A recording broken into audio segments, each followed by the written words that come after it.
Good morning সবাইকে। আছি কাঞ্চনকন্যা এক্সপ্রেসে। কালকে রাত্রি 8:30টায় শিয়ালদা থেকে ধরেছি। শিলিগুড়ি জাস্ট ছাড়িয়ে এসেছি আর সুন্দর একটা রাস্তার পাশ দিয়ে যাচ্ছি, সেই জন্য আপনাদের সাথে ভিডিওটা শেয়ার করা। বাইরে পুরো চা বাগান, ঝিরিঝিরি বৃষ্টি পড়ছে, সবুজে সবুজ হয়ে রয়েছে চারিদিকটা। ভীষণ ভীষণ ভালো লাগছে। মেঘে ঢাকা পাহাড়, জঙ্গল, পাহাড়ি নদী আর সবুজে মোড়া চা বাগান পার করে 11:30টায় নামলাম মাদারিহাট স্টেশনে।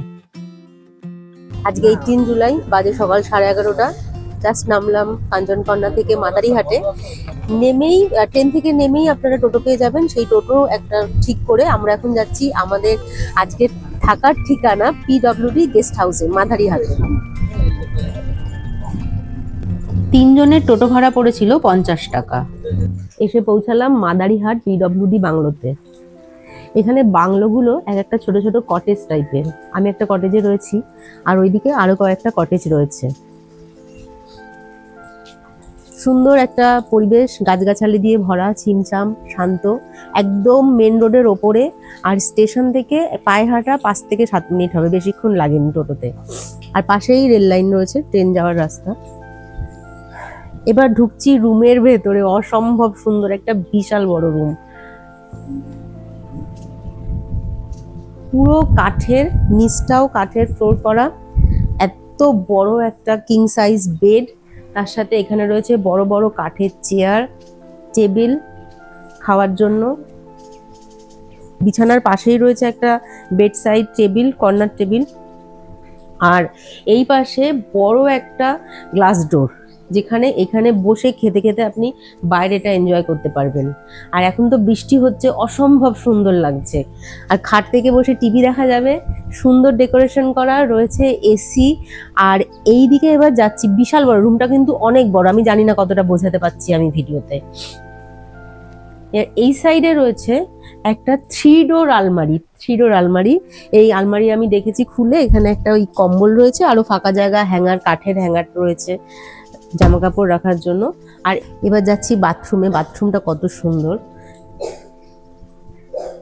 বাথরুমে যেরকম থাকে বেসিন, কোমোড সবই আছে। আর স্নান করার জায়গাটা এখানে আলাদা করে ব্যবস্থা আছে। আর স্নান করার জায়গার সাথে ওপরে রয়েছে গিজার। আমার এই রুমটা ভীষণ পছন্দ হয়েছে। আর PWD রুম ক্যান্সেল করার ব্যাপারে আমি শিওর নই। এখানে যে স্টাফ আছে তাদের সাথে কথা বললাম, উনি বললেন যে ওই অনলাইনে বুকিং করার পর থেকে ক্যান্সেলেশন এখন আর করা হয় না। খুব রেয়ার কেস, যদি কোনো হাই প্রোফাইল, মানে খুব রেয়ার এটা, যে মিনিস্টার আসলো তখন অনেকদিন আগে থেকে ইমেল করে জানিয়ে দেওয়া হয়। আর এই PWD এই গেস্ট হাউসের ভাড়া পড়েছে আমাদের 2000 টাকা। রুমের ডেকোরেশন ভীষণ ভালো, ভীষণ পরিষ্কার পরিচ্ছন্ন একটা রুম। আর এই রুমে যে গ্লাস ডোরটা দেখালাম, এটা একটা দরজা, এর সাথে রয়েছে বিশাল বড় একটা ব্যালকানি। আমি এখন এই গ্লাস ডোরটা খুলে বাইরে যাচ্ছি, দেখাচ্ছি কত বড় ব্যালকানি।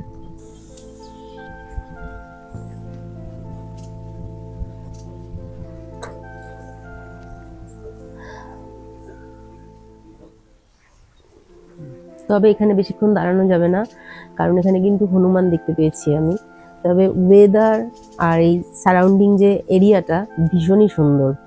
মাদারিহাটে খাওয়ার কিন্তু কোনো সমস্যা নেই, এনারা নিজেরাই রান্না করে দিচ্ছে। আমরা বলে দিলাম কি খাবো, মাছ খাবো না মাংস খাবো, সেই মতো রান্না করে দুপুরবেলায় দিয়ে দেবে, একদম ফ্রেশ।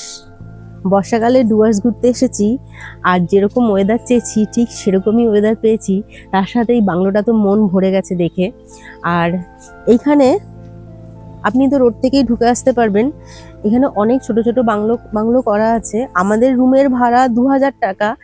এটা গভর্নমেন্ট বলে এত কম হচ্ছে, যদি এটা প্রাইভেট হতো তাহলে কিন্তু এর ভাড়া কমসে কম 5000-এর নিচে হতো না। যা সেট আপ, যা সুন্দর আমি দেখলাম।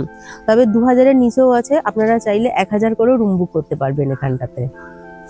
সামনে রিসেপশন থেকে ঢুকে এই সামনের কটেজটা হচ্ছে আমাদের কটেজ।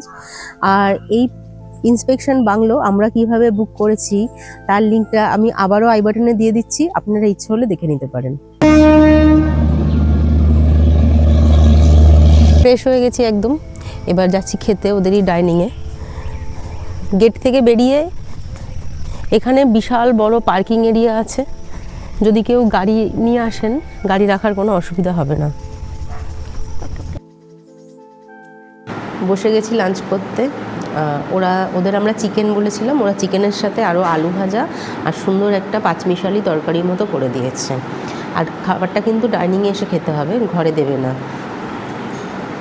খেয়ে দেখি কেমন বানিয়েছে।